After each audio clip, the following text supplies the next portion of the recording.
कि अगर एक बार बैक आ गई या आप फेल हो गए तो उसका मतलब ये नहीं कि आप लूज़र हो।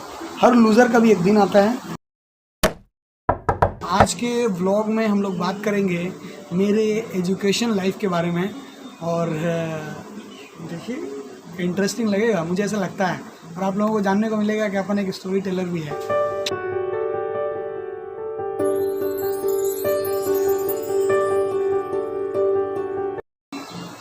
Hello everyone, this is your friend Mr. Nishant. Hello, welcome back to your one and only YouTube channel that is Kolkata Vlogs. बचपन से मुझे पढ़ने का बहुत ज़्यादा शौक बिल्कुल नहीं था।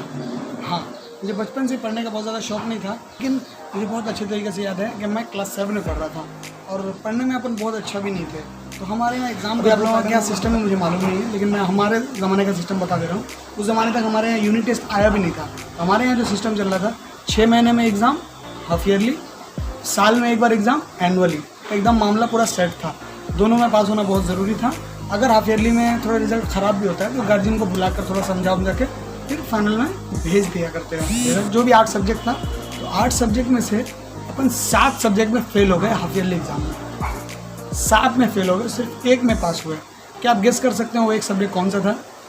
देखिए, जो लोग मुझे अच्छे तरह से जानते हैं, जो जानते हैं कि मेरा एक यूट्यूब चैनल जिसका नाम मास्टर ऑफ वर्ड्स है, मैं थोड़ी बहुत शायरी कर लेता हूँ, थोड़ा बहुत बोल लेता हूँ, हल्का फुल्का लिख लेता हूँ, तो वो ऑब्वियसली समझेंगे कि भाई उर्दू ही होगा। लेकिन मैं आप लोगों को बताना चाह रहा हूँ कि अपन उर्दू में भी फेल हो गए थे। क्लास 7 में हाफ ईयरली एग्ज़ाम में अपन 7 सब्जेक्ट में फेल हो गए थे, और जो एक सब्जेक्ट में पास हुए थे वो सब्जेक्ट उर्दू नहीं था। अपन पास हुए थे बंगाली में। आमी तुम्हारे भालोबासी, बंगाली में मेरा 46 आया था। ये स्टोरी को शेयर करने के पीछे मेरा बस एक ही मकसद है, failure is also a teacher. जब मैं 7 सब्जेक्ट में फेल हो गया तो मेरे घर में आया तो लोग बहुत आओ भगत हुआ, बहुत तारीफ़ें हुई, बहुत समझ ही सकते हैं कैसी तारीफ़ें हुई होंगी मेरी। उसके बाद क्या हुआ, मेरा पढ़ने का मन नहीं था। मैं नहीं चाहता था कि पढ़ना, मुझे लगता था कि ऐसे ही अब्बा की दुकान है, हम भी दुकान में बैठेंगे, कुछ ना कुछ करियर में अच्छा हो जाएगा। ये पढ़ने लिखने किताब का ये सब मतलब बिल्कुल पसंद नहीं था मुझे, बिल्कुल नहीं। देखो, मैं आजकल के बच्चों को बिगाड़ने लूँ ये सारी बातें बोल के, क्योंकि आगे की स्टोरी सुनेंगे तो उनके लिए इंस्पिरेशन मिलेगा। अभी ये सुन के आधी वीडियो देखकर आप चले मत जाना और गाली वाली मत देना कि उल्टा पुल्टा मैसेज फैला रहे हैं। तो बिल्कुल पढ़ने का मन नहीं था उस टाइम तक। जब 7 सब्जेक्ट में फेल हो गए तो हमारे जो प्रिंसिपल साहब हुआ करते थे ना उस ज़माने में, बहुत स्ट्रिक्ट। और लकीली और अनलकीली मेरे फादर जब पढ़ते थे उसी स्कूल में, तो उस टाइम में भी प्रिंसिपल वो नहीं थे, लेकिन वो गाइडेंस करते थे। तो मेरे अब्बा उनसे बहुत डरते थे, तो उनको भी डराना था। उनको मालूम था उसी अब्बा के बेटे हैं। प्रिंसिपल साहब को जब पता चला कि इसका रिजल्ट इतना ज़्यादा ख़राब हुआ है, उन्होंने मुझे बुलाया, और बुलाने के बाद उनके पास एक छड़ी थी, जो छड़ी लगभग 1 इंच मोटी थी। 1 इंच 2 इंच जो भी हो, इतनी मोटी छड़ी थी। और उसमें वो सरसों का तेल, मस्टर्ड ऑयल पूरा डाल के रखते थे ताकि जहाँ लगे बच्चों को पूरा चिपक जाए। तो उन्होंने मुझे बुलाया और बुलाया, इधर आओ। हाँ यस सर, तो पढ़ाई में ध्यान क्यों नहीं है? क्या बोले, क्या जवाब क्या है? कुछ जवाब नहीं है। अच्छा कर दिया मैंने, 16 छड़ी मारा भाई साहब, 16। और जब मारते ना पूरा एकदम AB डिविलियर 360 डिग्री, इतना मारने के बाद उन्होंने बोला जाओ गार्जियन को। मुझे एक बात समझ में नहीं आया कि आप किसी को 100 थप्पड़ मारने के बाद फिर गोली क्यों मारोगे? अगर आपको गार्जियन कॉल करना था तो पहले गार्जियन कॉल कर देते। अगर आपको 16 छड़ी मारनी थी, 16 छड़ी मार के घर भेज देते। आपने मारा भी, गार्जियन कॉल भी कर दिया। मतलब यहाँ पे मेरे साथ वो सिचुएशन था ना कि अगर गार्जियन कॉल में पापा नहीं गया तो अपना स्कूल ख़त्म, और अपन 16 छड़ी भी खा चुके। अगर उनको स्कूल ख़त्म करना हुआ, पढ़ाई बंद करना हुआ, तो फिर वो 16 छड़ी का मतलब क्या होता है? मारते क्यों है, पनिशमेंट क्यों दिया जाता है? हालांकि ये तो होना ही नहीं चाहिए एजुकेशन सिस्टम में, लेकिन मकसद क्या था कि बच्चे सुधरे। अब मार भी दिए, सुधरने का मौका भी नहीं दिया, तो कैसे होगा? मैं रोते रोते घर आया। मैंने अब्बा को बोला कि ऐसा है, मुझे गार्जियन कॉल मतलब हुआ है, चलना है। मैंने बोला कि तुम पढ़ो या मत, मैं नहीं जाऊंगा। और ऐसा नहीं है कि अब्बा को मेरी फ़िक्र नहीं थी, अब्बा को अपनी फ़िक्र ज़्यादा थी, क्योंकि जो मेरे प्रिंसिपल साहब थे वो अब्बा के भी टीचर रह चुके हैं, और अब्बा को मालूम है कि उनको बहुत ज़्यादा डांट पड़ने वाली, इसलिए वो भी नहीं गए। तो 2 जनरेशन को कूट रहे हैं, देख रहे हैं कैसे टीचर हैं हमारे। अभी मतलब बच्चे को अगर कोई मार दे या कुछ ऐसा मामला हो जाए तो गार्जियन आ जाते हैं कंप्लेन करने के लिए। मैं ये नहीं बोल रहा हूँ कि गार्जियन का जो पॉइंट ऑफ व्यू है वो गलत है या टीचर का गलत है, लेकिन हम लोगों के टाइम में हमने बहुत सहा है। अभी उतना ज़्यादा होता नहीं है, बट गार्जियन सह भी नहीं सकते। मैंने जुल्म भी कम हो गया है और टॉलरेंस भी कम हो गया है। तो अब्बा ने बोला मैं नहीं जाऊँगा, तो मैं करता क्या ना करता, मम्मी के पाँव पकड़ लिए, मम्मी चलिए। तो उस टाइम में अम्मी ने जो हिम्मत की ना, शायद उसकी वजह से अपन पढ़ाई कर पाए, वरना स्कोप तो बहुत कम ही लग रहा था। गए, सर ने जो बोलना था बोला, डांटा।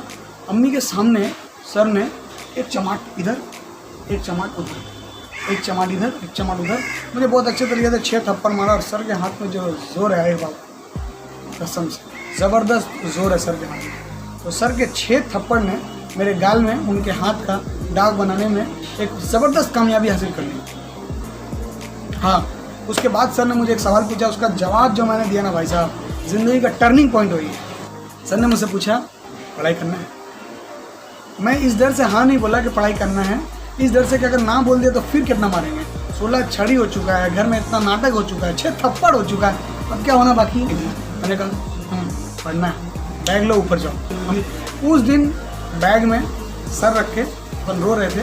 उस दिन अपना टिफिन भी नहीं किया। घर आए तो शर्मिंदगी एहसास हुआ, लगा कि हाँ यार थोड़ा बहुत पढ़ ही लेते, एहसान कर देते सर के ऊपर, इतना डांट सुनने का, इतना मार खाने का नौबत तो नहीं आता। उसके बाद ये क्लास 7 का हाफ ईयरली एग्ज़ाम था। अपन ने थोड़ा बहुत मेहनत किया और फाइनल एग्ज़ाम में अपने कहानी उल्टी कर दी। अपन 7 सब्जेक्ट में फेल हुए थे हाफ ईयरली में, फाइनल एग्ज़ाम में अपन 7 सब्जेक्ट में पास हुए, सिर्फ एक सब्जेक्ट में फेल हुए। और वो एक सब्जेक्ट क्या था आप गेस करेंगे? दुनिया के हर बच्चे की कमज़ोरी, that is mathematics. Upon mathematics में सिर्फ 8 नंबर लाए। ये सारे डेटा मुझे सिर्फ एग्जैक्टली इसीलिए याद है, ये बहुत ही ज़्यादा टची है मेरे लिए। और 8 ला करना ऐसा नहीं कि दुख था कि मैं 8 लाया हूँ, क्योंकि मैं उस टाइम में जिन लोगों के साथ बैठ रहा था, जिन लोगों के साथ मेरी दोस्ती थी, लड़के बहुत अच्छे थे, बट उनका 2 सब्जेक्ट में बैक आया था, मेरा 1 सब्जेक्ट में बैक आया था। तो उस टाइम में 1 बैक 2 बैक आने से प्रमोट कर दिया जाता था। हमारे यहाँ जो कंसेप्ट था उस टाइम में, एजुकेशन एक्टिंग थी ना, तो अपन शाहरुख खान थे उन लोगों के नज़र में। क्योंकि मेरे साथ जो लोग थे वो लोग कौन कौन थे? सब अभिषेक बच्चन ग्रुप का आदमी थे। घर आए अपन एकदम राजपाल यादव, किसी ने कोई तारीफ़ ही नहीं किया भाई साहब, किसी ने अप्रिसिएशन ही नहीं किया कि चलो भाई इसने इम्प्रूवमेंट किया।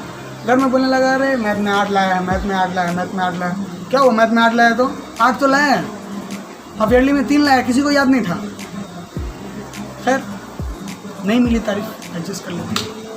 तो थोड़ा सा हुआ कि नहीं यार आज पढ़ना है। उस दिन सर की मार पढ़ने पे जितना दुख नहीं हुआ था, आज 7 सब्जेक्ट में पास होकर 1 सब्जेक्ट में फेल होने के बाद जो एक्सपेक्टेशन थी अप्रिसिएशन की, वो ना मिलने से अपने को ज़्यादा दुख हुआ।